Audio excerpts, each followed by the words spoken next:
Notre Dame beats Boise State 28-7 in a sloppy affair. We break it down next. By Samaja, inside the 20, inside the 10, he's going in! Notre Dame has scored! Go! You will be that driving force to motivate those coaches and those players to beat Southern Cal. Notre Dame is relevant again. The 20, the 10, five, rocket touchdown! Notre Dame is number one. It's a game of who's going to flinch first. We know that isn't going to be Notre Dame. Hello again, everybody. We got a full house today. Finally, it's been a minute, but Logan Traylor is with us, Dylan Kearns is with us, and John Richards is with us. I am Landon Traylor. Let's dive right into it. The Fighting Irish of Notre Dame beat Boise State 28-7 in the annual Irish Wear Green game. JR, I'll open it up to you, but I will say it was ugly. Sloppy, uninspiring, don't like the green, weird atmosphere. Maybe the heat has something to do with that this time of year. Whatever.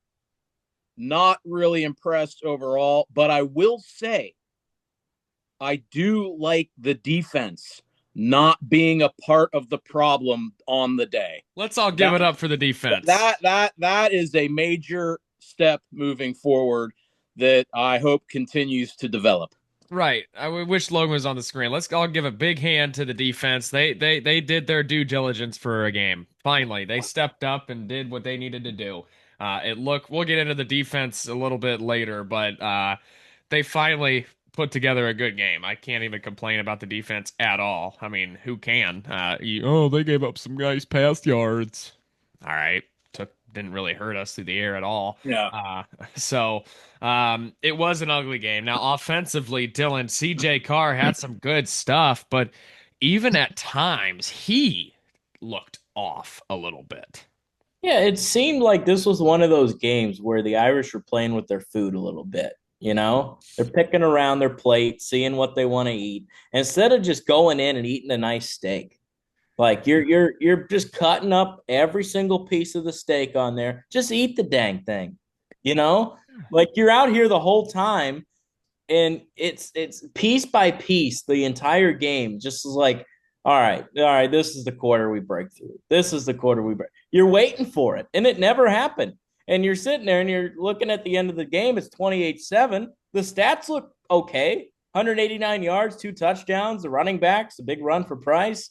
Mm-hmm. I mean, statistically, this looks like a game that you would have much more points than what you actually had to show for it. Mm-hmm. They showed me something against Arkansas that said, okay, the Irish are back. That's a win you build off of. And then you come out and you just look flat. It's the soda that's been in the back of the fridge for 2 weeks that you forgot was there, but you still want to drink it because it's your favorite, but it's flat. That was the Irish on Saturday. For sure. I mean, you look at the stats. I mean, yeah, CJ Carr went. I don't have CJ's numbers, but I do believe he threw for 183 or something like that. I saw. Jeremiah Love went 103 yards, 16 carries and a touchdown. Price had 8 carries, 83 yards, and the dagger of a touchdown there for the Irish, really to put them up 28-7. Man, we had a chance to score. We took the opening drive, Logan. We took it down 10 plays, 73 yards, turn it over on downs. We could have had 2 more touchdowns in this game. It would have been 42-7. Yeah, we felt like, talking with you guys, like it felt like it was just like Denbrock was saying, like, look what I can do. Like it really felt that way. And it was just like, I don't mind that. You have guys that can make plays, but at the same time, 4th and goal in the 1, if you want to compete for a national championship, you got to find a way to get 7 points out of that. Wildcat is not it. Yeah, how about you play with a quarterback? So then you're looking at 7-0 there. Second, I mean, there was that other drive. CJ has I think it was Pauline wide open. Mm-hmm. If CJ gets that ball in there, that's a touchdown. It just felt like, you had all the opportunities to, pretty much wrap the game up in the first half. Like you could have been sitting at halftime like 28-7. But at the end of the day, the defense looked much more improved. Obviously, still a lot to clean up. If, like I said, if you want to, beat the best, but at the end of the day, you got a lot of guys making plays now. You're starting to see some of that swagger back. Mm-hmm. I think I was most frustrated with, and I was losing my mind in the stadium at halftime. Price only has one carry. Yeah. Like that's when it's like, okay, do what we do well, continue to build on what we do well and make it better. Um, I thought our offensive line at times was sloppy, but at the end of the day, we won ugly. We're gonna have to win ugly in some of these spots, but at the same time, it's just like, you can't be sitting here like, oh, we beat Boise by 21 and played phenomenal, because we didn't. We didn't. I mean, if you look at the stats, man, it looks dominating in Notre Dame's fashion. I mean, it looks like we should have won by 42 points, but we didn't. It was Forced four 28 to turnovers. right, exactly. I mean, you force four turnovers, you win by 21 points. But I guess you know what? This year, a win's a win. I'm not. I guess we can't complain.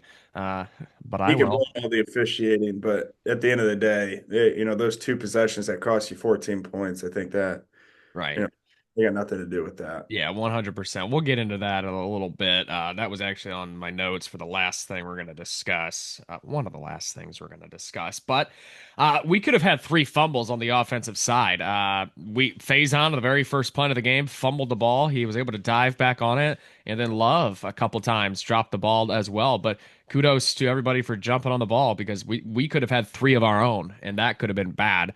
Especially that first one with Faison right deep in Boise territory. So, Faison had two, Love had one. oh yeah, okay. Thanks there. Leonard Moore. Let's talk defense now. Had two interceptions. One guy, two interceptions. Tay Johnson had an interception. Luke Talek had an interception. Man, JR, Logan, you said it. The swagger, the mojo, the energy, the effort. It's there. It's back. The last two games. It's something we haven't seen in, quite frankly, the first two games of the year. Three, even. The Purdue game even had no energy. We won by 26. The swagger, the mojo, the energy's back, JR. Yeah, it is. You guys, it's difficult to replace all that leadership and just expect it to go seamlessly and smoothly, especially when you're playing two teams who are, arguably playing themselves in position for a national championship themselves.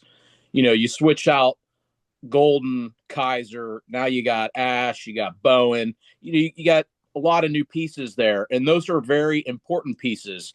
And they're not just people, terminology, teaching philosophies, the style of, the way that you coach. Freeman doesn't really know Ash. Ash doesn't really know Freeman. There's some awkwardness there.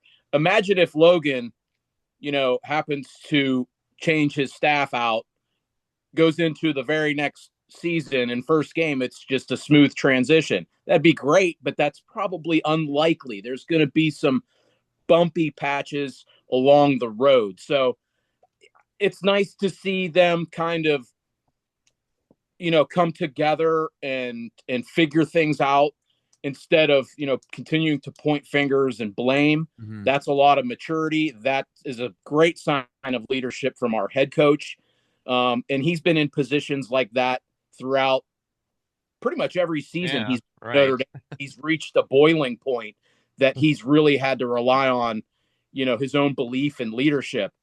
But separate from that, if we kind of have a kicking problem. I was too. just about to say that. And I want to go back to DK. DK, that's a great way to put it, how you opened the show. I just have a question for you. What kind of steak is that? Is that like a Roadhouse steak? Is that coming from Outback? And what kind of soda is in the back of that fridge that you're grabbing? That's what I want to know. It is pop, by the way. Okay. DK. Yeah. Well, I will say the steak is always from Texas Roadhouse. Got to keep it in the family. That being said, that's where we get the roadie from, right? The roadie, right? Or on the road, it's a Roadhouse road, right? Sure. Okay, a ribeye is the steak. I mean, really, it depends week to week what steak we're eating. I mean, bone in. I mean, we were eating a real tough sirloin in our first couple weeks. Yeah, and then in Arkansas, we got ourselves a nice porterhouse, and Last week, I think we were content with a ribeye. It got the job done. It was a solid steak, but we had to chop it up. We used steak sauce. That's the problem. We use steak sauce on a good ribeye. The hell is going See? on, Well, man? I mean, it's true. I mean, these are all analogies like Cowherd does, but I mean, it's all the damn truth. Like, you guys can all see what I'm getting at. Like, Yes. the shit was there, pardon my French. Like, we also got to understand, too, that we have a freshman quarterback. Like, he's been solid all year, but there's also going to be some growing moments. And he had a great game, not discrediting that, but he did miss a couple throws. It's going to happen. Like, the kid's a freshman. These are games you learn under. And this was a year that they couldn't afford to open up against those two big dogs. You lose everybody. You needed games to get right and understand everybody, understand the staff. That's not that, you can't shoot yourself in the foot with your own schedule, but I mean, that did set them back, I think, a little bit. Mm-hmm. For sure. Maybe it was a benefit at the end of the year. It could be. It could be. Very well could be. Logan, do you think we've seen the worst of the defense in 2025? Mhm. Mm-mm-mm. Damn. Good morning. Yeah, you too, sir. I hope, but they have improved. We talk about improving week to week. Um, I think it's going to get better. If I were to bet, it will not. Like we've seen the worst of the worst, but now their challenge is like this was probably their best game all year. Obviously, I thought they played better in the Arkansas game, but this is a game where like truly our defense, put us in some good spots and won us the game. Now, how do they respond next week against NC State, who still, has a good offense? How do they respond against USC? How do they put week to week? How do they put those types of performances together? I think is the real challenge. You go back to JR's point. Like I really like what he said, and I think that maybe they're now getting used to Chris Ash. Maybe those relationships are now better. Maybe there was some, hard conversations that needed to be had in order to move forward and find success somewhere. And now you're starting to see guys who were struggling early, making plays. You're starting to see guys who weren't playing those first couple of games because they were banged up healthy now. And it's not just one position. Like, Leonard Moore played great. Tay Johnson with his first career interception, or, safeties played well. But now you're starting to see, our front seven really impact the game. You're starting to see a traditional Notre Dame defense. And I think that's where, you got to keep building on that. And that's the challenge of it. Absolutely. So, to answer your question, I don't think they've taken good amount of steps forward. It would be really hard to go and take 20 steps back to what they were. Right, especially the last two games. Maddox Madsen went 22 of 37, 215 yards, one rushing touchdown. That was probably the worst play of the day was that fake handoff, running it in for a touchdown to take the lead on Notre Dame due to the fact that we can't kick a damn extra point. Also, welcome back James Rendell. Forgot he was on the team for a while. We had a punt, so that was weird. But good job. Yeah. Oh, for sure. He always does a good job when we do have to punt. I think it's not a kicking issue. It's not a punting issue. It's an extra point issue. We can never get it right. Maybe Buckner can kick. Maybe that was his problem. I mean, good Lord. Tried a different sport. It didn't work there either. Maybe the guy should just stop trying things. Yeah, that's true. That's maybe, perhaps Dylan taking the harsh route today. But still, JR, we've seen it. It cost us a game, quite frankly. I mean, obviously, it's not the total reason we lost, but it is a reason. And, you could put aside the Texas A&M bad performance defensively, but 41-40, we missed the extra point. I mean, good Lord.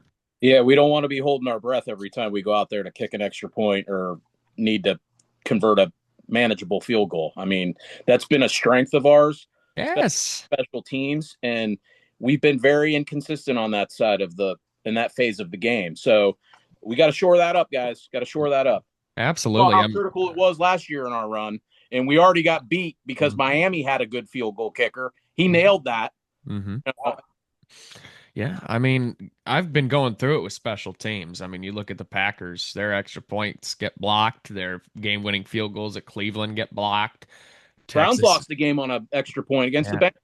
Yeah, the NFL has had some weird blocked field goals this year. Maybe for perhaps an investigation there. Joking.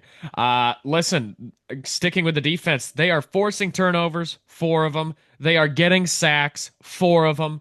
That's all I've wanted. That's all I've asked for through the first 3 games of the season. It took them 3 games to finally get their shit together, and they are playing like the Notre Dame defense that we have known for the last 3 years. I mean, you're right. The talent is still there. They're gelling, I think is a good word. They are finally gelling together, and it's good to see. It's fun to watch. Now, officiating 24 penalties in a football game. 13 for the Boise State Broncos, 11 for the Notre Dame Fighting Irish, 112 yards worth of penalties for both squads. One of the worst officiated games that I have ever, ever witnessed. I have never heard of an officiating crew who runs off the field after the game and they get booed. They were getting booed to the point where we were all like, what's going on here? And they were getting booed. And it rightfully so, JR, because they stunk. Yeah, they were bad. At least they were equally bad both ways. That's, I guess, the most positive thing I can say about it. The sack that was called roughing the passer that gave them, I think, some new life. That was a really bad call. And Freeman seemed to agree with our sentiment on that, the way he was working those officials. What kind of crew was that? Mountain West or ACC.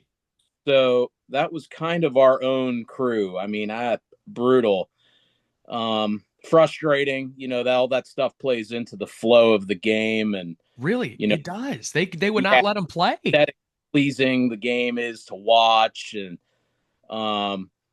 tough, but some of that stuff is discipline too. We can't make some of those mistakes, and we saw them early on. It breathed a little bit of life into Little Boy Blue, and it kind of let them hang around a little bit longer than they needed to. But the officiating was porous, but it was porous both ways. So Yeah. whatever. And I'm not saying we played a perfect game. There's going to be penalties. Maybe not actually, but I'm not saying, oh, Notre Dame never commits a penalty. But I'm saying there was a point in the game where there was 3 straight plays, 3 great defensive plays that we made that were called back or that were called for us or against us on the defensive side of the ball.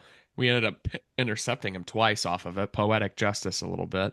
But Logan, it was terrible. I've never witnessed it like that. Yeah. More importantly, it just screwed with the game flow, and that's what it was.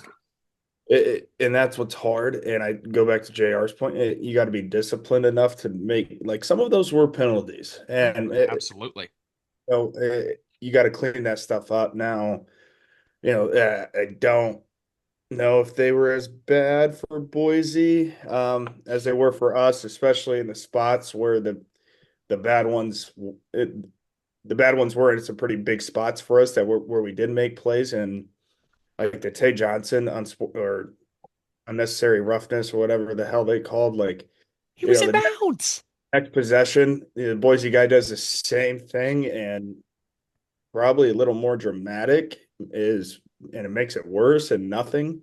So I was frustrated. The roughing the passer was a little ticky tacky, but we got to move on. We got to get through that. It was good to see our guys get through. Red is pissed. Red is pissed right now. I mean, I was going nuts, dude. The roughing the passer. He's a quarterback. If he's going to play football, man the hell up. Man the hell up. They got the number wrong too when Talich, I think it was Talich that kind of hit the guy on the sideline, and they called it on KVA, and it was like, what? Well, they So then they speculated maybe KVA hit the they dude talked in the about it for head like while he was five in the minutes. pocket and he was trying to escape. So there, I don't know what that penalty was. Like, They I don't will, know what that penalty was. I something that is of interest to me that you mentioned on our thread. Talk a little bit about the crowd that day. Thank you. That was my next point. Listen, it was loud at times. Okay, it was very loud at times. A couple third downs here and there. The boos when the officiating crew rightfully got booed was awesome. When we made a big play, it was loud. It was awesome, jumping. That was one of the weirdest environments that I've been in a Notre Dame stadium. There was way too much blue and orange in there. There was way too much blue and orange specifically in season ticket holders spots. Bob and I have had this debate with Logan. If you sell your season tickets to an opposing team, you should have your season tickets revoked immediately. Those are our seats. That is our stadium. If they want to join, awesome. They have a visiting section specifically for them. There was way too much blue scattered around the entire stadium to the point where it was louder for them a couple times on third downs. It was the typical wine and cheese Notre Dame crowd, and I get it. It was hot. It was hot as hell on Saturday, but it was the typical wine and cheese Notre Dame crowd. And I thought that was going to go away, which because the first two home games of the year were rocking. They were jumping, man. But the Irish wear green game and that you have to even on third downs, they weren't even loud on a couple of them, JR. And Logan can attest to this. It just wasn't a good crowd on Saturday. It was sold out, of course, but I think what the season ticket holders, I truly don't think they know who they're selling them to is the issue. I think there should be you should either sell them back to the university for the and put it in the university's hands or go to the game. I mean, that's my biggest issue. Like it felt like a Cincinnati, there's a ton of A&M fans there at the night game. Like that's the thing. Like it drives me absolutely nuts. Like the amount of people I saw get yelled at for standing Saturday, like was astonishing. Like, how do you not want, to make Notre Dame tough place, tough place to play? Like, the Boise, that section was loud. It may have been because we were up kind of by the Boise section, but I mean, there was a ton of Boise fans that, there's got to be multiple ways they can get tickets. Obviously, there's so many apps, there's so many places you can go and get tickets. But at the end of the day, you know, I do agree with you. Like there shouldn't be Boise State fans sitting in the season. Everybody knows where the season ticket sections are. mm-hmm. No one should be sitting there, other than Notre Dame, in my Right. opinion. Um, but it feels stale a little bit, like the wine and cheese crowd. I think we've been complaining about for the last 5 years, maybe 6 years. Like, that part's extremely frustrating. And then also the atmosphere. Like, I hate day games now just because of that. Because you know what you're gonna get. You're gonna get people who just want to sit and watch the game and not say a word. Mm-hmm. And it's a tough spot to be in. That's why I made the comment. Like, just make it a noon game. Let's get it over with, or make every game a night game, which obviously you can't do. Right. But that's my thing. Like, you got to go to the game. You got to be loud. Like that's part in my experience. Like that's the best experiences at Notre Dame Stadium is making it the loudest it can be. Um, the music's stale. Like I remember growing up as a kid. Like obviously we didn't have the jumbotron and the DJ and all that, but like you barely hear the band anymore. You barely, some of the songs they play is just like I'm tired of hearing Sexy Red or whatever the hell her name is. Like, yeah, it's just like we need to switch it up a little bit. But yeah, it was. I'm interested to see if it gets better next week. On I third wanna, downs, they used to play Zombie Nation. They don't play the they don't play bum bum bum bum bum bum bum. They don't play. They played Ozzy a couple times, but that's it. I mean, they don't play the songs that we grew up with, and quite frankly, got the stadium jumping. Dylan, go ahead. I think, I mean, it's really sad that we're have to do like the other schools. That's like the least of their concerns. The SEC, Right. I mean, half that conference is rocking. It's Yeah, like any of these stadiums, Auburn's rocking. Mississippi State with the cowbells. Like all these big programs are rocking despite their record or whatever the heck's going on. Notre Dame Stadium is so nice that I think now more and more you're seeing it as we get older with the new generation of crowds coming in and the younger fan and all of this. They just want to go for the experience. They want to go to a historic stadium of Notre Dame. They want to go and sit with the fans. They want to, take the trip around campus, see touchdown Jesus. And like you said, wine and cheese. There's just a bunch of David Longs sitting in their chair. So, or sitting in the stands. So that's the type of crowd you're bringing to this university. You need someone that stands up, gets fired up, and you need like I'll throw this question out there. Not that we have to go on a big spiel or anything. this is not planned. How much? Yeah, I mean now it brings up. It's a good Go topic. ahead. If okay, how much of it is on the university and like making that place something like like he was talking about the music, bringing back old things. Like, has the university shifted like the way the game day atmosphere is in terms of making it more accessible for fans to sit on their ass instead of standing and making noise to shake down the thunder? Like, what's going on? Very true. Listen, let me tell you guys something. I was going to games when that place only held 59,000. So they have changed. They've adapted, maybe not as much as most schools. We're certainly not going to put an atmosphere out there like, The whiteout. Yeah, right. I mean, you walk around campus at an Ohio State game and you're going to see a noticeable difference between the two places. And I don't think they're ever going to try to sort of temper that sort of reverency around campus for the entire weekend. But I think they have, the whole blowing the smoke out of the tunnel and green at night. Like those were major steps. And you can night games are awesome. Yes. you can kind of draw a parallel to Assembly Hall. People have been begging for changes to be made to that place too. So, maybe it was just that game and that weekend and that temperature and Because the Purdue game was fine. Even the Purdue game there was a loud atmosphere. It was actually really good, rocking. and that was an odd game too with weird weather. So I guess you don't could throw get me weather. started. Yeah, don't get me started. Don't get me started on the weather, please. Red was sweating. Red was sweating on Saturday in the shirt Wear and that tie. cap hat now there. Yeah, Captain Red. That's Yeah. you're the Shirt- captain of our yeah. show too. Yeah, the shirt and tie was a little much for me on Saturday. Big boy was sweating. All right, week 6, college football. We got to start with Penn State and UCLA.